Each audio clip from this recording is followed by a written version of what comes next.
I've been waiting for these bags for so long, and they're here. So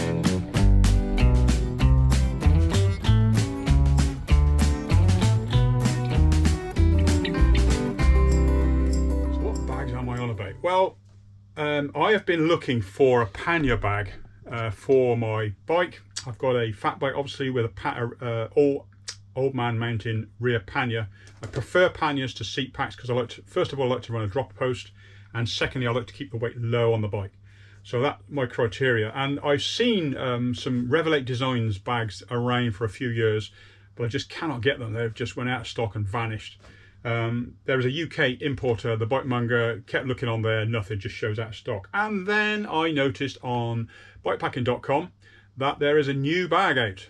So I hunted around, and lo and behold, the Bikemonger has them, and they are the Revelate Designs Nano Panniers. They were before they were linked across the top. Now you've got two separate bags. They weigh something ridiculous. I think they're one of the lightest bag systems around, and they're up to 11 litres in each one. They weigh 500 grams, I think, that's just over, and cost £250, so they're not cheap. But anyway, let's get them, fit them, and let's see how we go. Very simple. It's just a case of two Velcro straps over the bar at the top, and you fasten the buckle at the bottom. Depending on the rack system you've got, most pannier racks will have a bar for a pannier rack to clip onto, and they'll always have something at the bottom for the bottom of the bag to clip to. So I'll just pop it on now. So,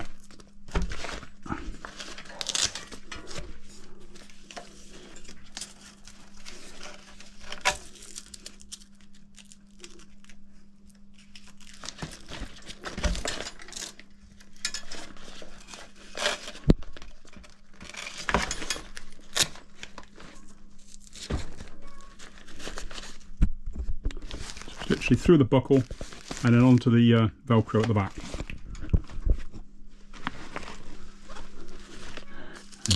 Just the same this side. Under the bar, through the buckle.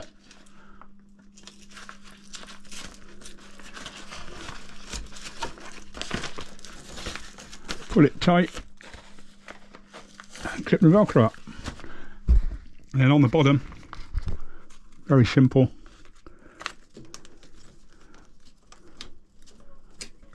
There you go. And you just clip it through the rubber. There's a rubber fastener, which I think I've taken off and forgotten to put back on, but I will do. So a little rubber ring that you fasten it on and just tied at the end of the strap. But it's so simple, and that's really fixed on now. They really are solid. Love them.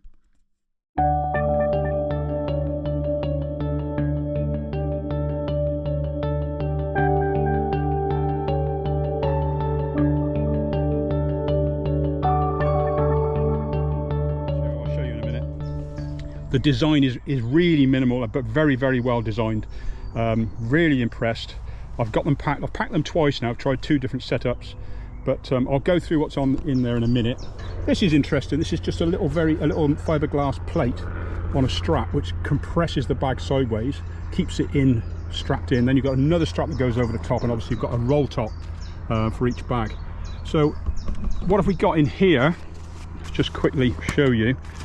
I initially put my tent in the back, so I had the poles and the inner and the outer in that side, but to be honest with you, I prefer to have my tent in here, so I've put it back to where it usually is. It's just stuffs in, it's got everything. I've got a Big Agnes Copper Spur 2-man tent, sits in there. I've used it for everything I've done now. I've used it in that bag and it's brilliant. And I won't go into the rest of that. In here then I have got basically sleeping kit and some clothing. So I've got spare. This is just chucked in here for the purpose of this video. It's not actually what I'd have in there if I was going riding. I've actually got a jet boil in here as well. I've actually got space for it this time. I don't normally have space. That's a jet boil stash. Everything's in there, gas, everything you want. Burner, foldable cup. What else have I got? A little rucksack, just to, if you nip to the supermarket and you want to just chuck something in the back. Dare to be minimal rucksack. Air mat, some Nemo fully insulated. It's brilliant mat, really, really warm in the winter. Very well insulated, very well rated. Don't hear much about it. Everyone seems to talk about thermarest and stuff, but Nemo stuff is really, really good. Also got a liner for my sleeping bag. It may be the case that this is all I need. The weather's really, really warm, so I may just end up sleeping in that. What else? And a pillow. So that's everything that's in there. And then this side, same again, just a little hop over top, undo the roll top. And in here should be a sleeping bag. Now this sleeping bag is way too warm. For what I'm doing now, you can cinch this up as well. If you just pop that, it just slackens it off.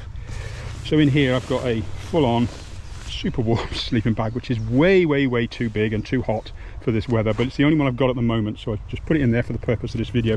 That's all that's in there, because that's quite a big sleeping bag. It's more of it's a 3-season, but it's, yeah, you can go into some quite cool weather with it. So that's basically what I've got in there. And on the top here I've just got some bits and bobs, tools. I'm going to put a little tool pack under my seat, so that will go there in a little tool pack. On here, this space on the top is spare, so if I've got things like rain jacket, I could just strap it to the top in a dry bag. So I've got loads of space. But the idea of these is to keep everything low on the bike and minimal, you know, it's no wider than my legs when I'm on the bike. This is about the same width as my feet, my legs. So absolutely love them. As you can see, the material's very lightweight, but very, very, very strong. As I say, I'll put all the details in the video, where to buy them and all the rest of it. And in future I will be doing, I'm going out in the next couple of weeks doing a night out, so I'll test them out properly. But for the purpose of this video, it's basically really just to review those bags.